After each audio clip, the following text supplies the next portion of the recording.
அஸ்ஸலாமு அலைக்கும் வரஹ்மத்துல்லாஹி வபரகாத்துஹு. எல்லாரும் எப்படி இருக்கீங்க? நல்லா இருக்கீங்களா? இன்னைக்கு நம்ம வீட்டில் என்ன ஸ்பெஷலான சமையல்னா, இன்னைக்கு சண்டே அப்படிங்கிறதுனால என் ஹஸ்பண்டும் வந்து வீட்டில் இருக்காங்க, என்னோட டாட்டரும் வீட்டில் இருக்காங்க.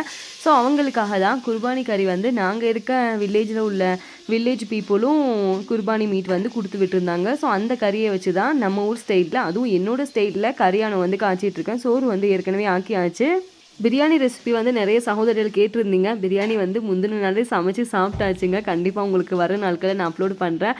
நேற்று வந்து வெஜ்ஜு தான் சமைச்சது. ஏன்னா தொடர்ச்சியாகவும் கறி வந்து எடுக்கக்கூடாதுல்ல. வீட்டில் வந்து இன்றைக்கி இவங்க எல்லோரும் இருக்காங்க, இவங்களுக்கு வந்து சமைச்சு கொடுக்கலாம் அப்படிங்கிறதுக்காக தான். காஷ்மீரை பொறுத்த வரைக்கும் இண்டக்ஷன் தான் மேக்ஸிமம் யூஸ் பண்ணுவோம். கரண்ட் இல்லாத பட்சத்தில் மட்டும்தான் கேஸ் பக்கமே வந்து போகிறது. இண்டக்ஷனில் தான் கறியானம் காய்ச்சிட்ருக்கேன். வெங்காயத்தை வந்து நல்லா நீல வாக்கில் கட் பண்ணி எடுத்துக்கிறணும். வெங்காயத்தை மஸ்டர்ட் ஆயில் தான் சேர்த்துருக்கேன். மஸ்டர்ட் ஆயில், அது கூட கிராம்பு, பட்டை, ஏலக்காய், வெங்காயம் இதெல்லாம் போட்டு நல்லா தாளிக்கணுங்க. தாளித்ததுக்கப்புறமா வீட்டிலேயே அரைச்ச இஞ்சி பூடு பேஸ்ட்டையும் போட்டு நல்லா தாளித்து லோ ஃப்ளேம்லேயே வச்சிடணும். அதை ரொம்பவும் வந்து கருக விட்டுறக்கூடாது. ஏன்னா இஞ்சி வந்து லேசாக கசக்கும்னு சொல்லுவாங்க, கசக்கவும் செய்யும். ஸோ அதுக்காக தான் இது வந்து காஷ்மீரில் விளையிற 100% ஒரிஜினலான காஷ்மீரி மிளகாய் பவுடர் தான் நான் யூஸ் பண்ணிகிட்ருக்கேன். மாஸ்டருக்கு வந்து உரப்பு வந்து ஆகாது. ஸோ அவங்களுக்காக கொஞ்சமாக தான் வந்து சேர்க்கிறது. இந்த மசாலா தூள் வந்து உரப்பும் வந்து அவ்வளோக்கா இருக்காது, அந்த கலர் வந்து நல்லா இருக்குங்க. ஸோ அதனால் இதை தான் வந்து யூஸ் பண்ணிகிட்ருக்கேன். ஆனால் ரியலான காஷ்மீரி மிளகாய் தூள் அப்படிங்கிறது காரமாக தான் இருக்கும். அதில் இன்னொரு வெரைட்டி தான் வந்து காரம் இல்லாமல் இருக்கும். ஸோ இப்போ தக்காளி வதங்கின உடனே இஞ்சி பூடு, அது கூட மிளகாய்த்தூள், மஞ்சள் தூள் எல்லாம் தாளிச்சிட்டு தக்காளி வந்து போட்டு அதையும் வந்து வதக்கியாச்சு. இது நம்ம வீட்டிலேயே விளைஞ்ச புதினா மரத்தில் இருந்து பறித்த புதினா தான், அதையும் வந்து போட்டு வதக்கியாச்சுங்க. இப்போ நான் யூஸ் பண்ணுற மசாலா என்ன மசாலானா பாபா மசாலா. என்னோடய ஃபேவரட் வந்து பாபா மசாலா மட்டும்தான் கறியானத்துக்கு.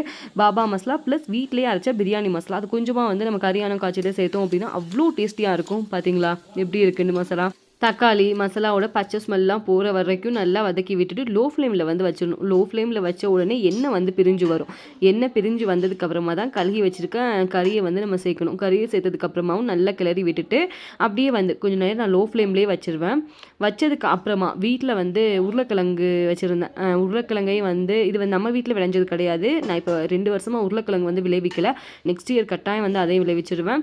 இப்போ வந்து கடையில் வாங்கின கிழங்கு தான். கிழங்கையும் போட்டு நல்லா பெரட்டி விட்டுட்டு அதையும் வந்து லோ ஃப்ளேமில் வச்சு விட்டுருங்க. லோ ஃப்ளேமில் வச்சு விட்டோம் அப்படின்னா எண்ணெய் வந்து பிரிஞ்சு வரும். எண்ணெய் பிரிஞ்சு வந்ததுக்கப்புறம் தண்ணியை ஊற்றி விசில் வச்சோம் அப்படின்னா சூப்பரான கறியானம் வந்து ரெடி. அதை பற்றின ஷார்ட்ஸ் வந்து நான் உங்களுக்கு நெக்ஸ்ட்டு ஷார்ட்ஸில் வந்து அப்லோட் பண்ணுறேன். ஏன்னா நான் குக் பண்ணிகிட்டு இருக்கும்போது என்னோட சுலைஹாரணி இருக்காங்கல்ல, சுலைஹாராணியம்மா வந்து எந்திரிச்சிட்டாங்க. அவன் எந்திரிச்சிட்டனால இது இப்போ நம்ம மேலும் வீடியோ வந்து கவர் பண்ணுறது கஷ்டம் இல்லையா. ஸோ அதனால் கிச்சனை வந்து அவசரமாக நல்லா க்ளீனாக தொடச்சி எடுத்துகிட்டு சுலைஹாமா வந்து பார்க்க போயாச்சு. பார்த்தீங்களா ராணியம்மா எப்படி இருக்காங்கன்னு. தேங்க்ஸ் ஃபார் வாட்சிங். Thank you so